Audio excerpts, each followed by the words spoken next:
So you want a strong core for calisthenics. Alright. I'm by no means a genius, but I do have over 10 years experience in the gym. So let's talk about core. I personally transitioned from weights over to calisthenics, but I was always training core anyways. And I don't know what it's like for you, but I've brought friends over to calisthenics before and it exposes the crap out of their core. Core work takes a lot of abs, but they're not the exact same thing. Abs is your literal abdominal muscles. When I say core, I'm talking about the group of muscles that you use to keep yourself stable. For core strength, right? Me personally, one of the biggest factors that I've experienced that plays with my core strength is consistency. Now, just please wait. Consistency is the answer to absolutely everything, but just hear me out here, right? With core especially, it very much is a use it or lose it thing. If I don't train it for weeks on end, my strength will start to atrophy. It will go. I've walked around with a weak core before, and trust me, it is not fun. There's no reason why I should be walking and feeling as if my upper body is like unstable in the winds. Like, no, trust me, I've been training for over 10 years in the gym. After that experience, I said never again. I'm going straight back to that core work. Anyways, with core as well, it is important obviously to train reps. I think as a beginner especially, you'd want to train reps because that's what's going to build the initial strength.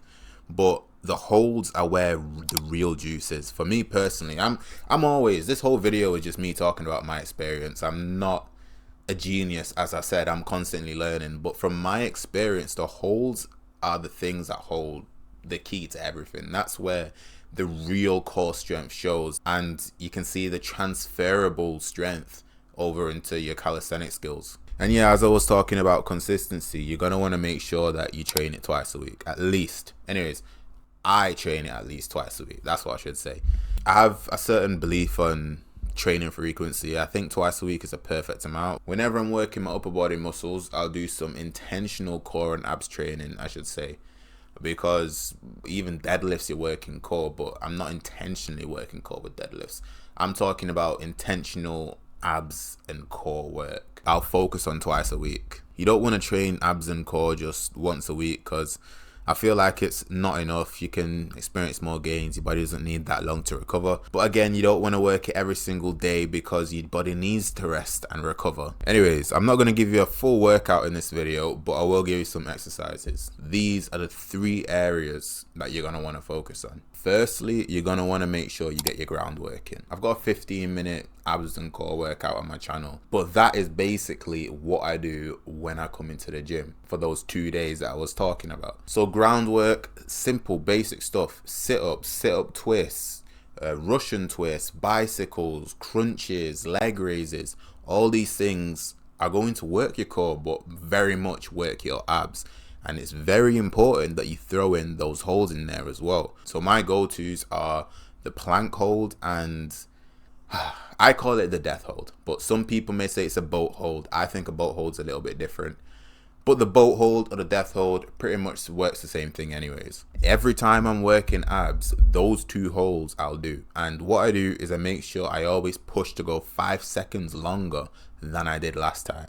That's very important because that shows that my strength is actually improving. That's me really pushing my body beyond its limits. The second part that you're going to want to go to is the bars and do some L-sit hangs. L-sit progressions, whatever you want to call it. If you can do an L-sit hold, do it. Amazing. If you can't, work your way up to it. I've got a video on the channel for that as well, actually. You can do knee tucks, hanging leg raises, knee tuck holds, single leg raises. There's so many different variations you can do, but again, that's working your core strength. But unlike on the floor, it's working it a little bit differently. And the third thing I'd recommend everyone to do, even if you're a complete beginner, is to get some gym rings and do some gym ring holds. Have you ever tried jumping on gym rings before? A lot of people love to look and talk and say, oh, that's so easy. Come and give it a try. Right, when you get yourself up, you don't have to do an actual dip. The hold itself is what's going to target the core. Do you want me to help you put these things together? Like, would you want to see a specific core workout, whether it's tailored towards beginners or intermediates?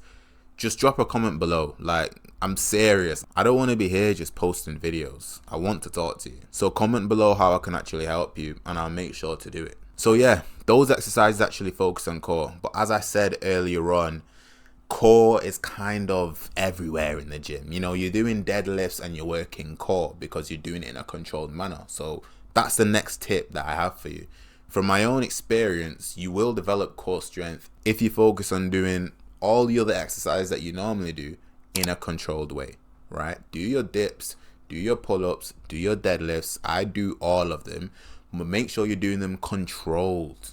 And I'm not saying do them slowly either. All I'm saying is have control. If you can do it quickly and still maintain control and not be swinging and flying all over the place, then do it quickly. Anyways, those are the things that I would train and how I would focus approaching core work for calisthenics. And then I'm learning new moves, and then when I get those moves, it's just improving my core strength even more. So if this video helped and you actually want to see more of me, then hit the subscribe button. Every single week I will post content to help you, but you do need to help me. Like, you need to talk to me, man. Just go down to the comment section and tell me how I can help you, and maybe that's what the next video will be about.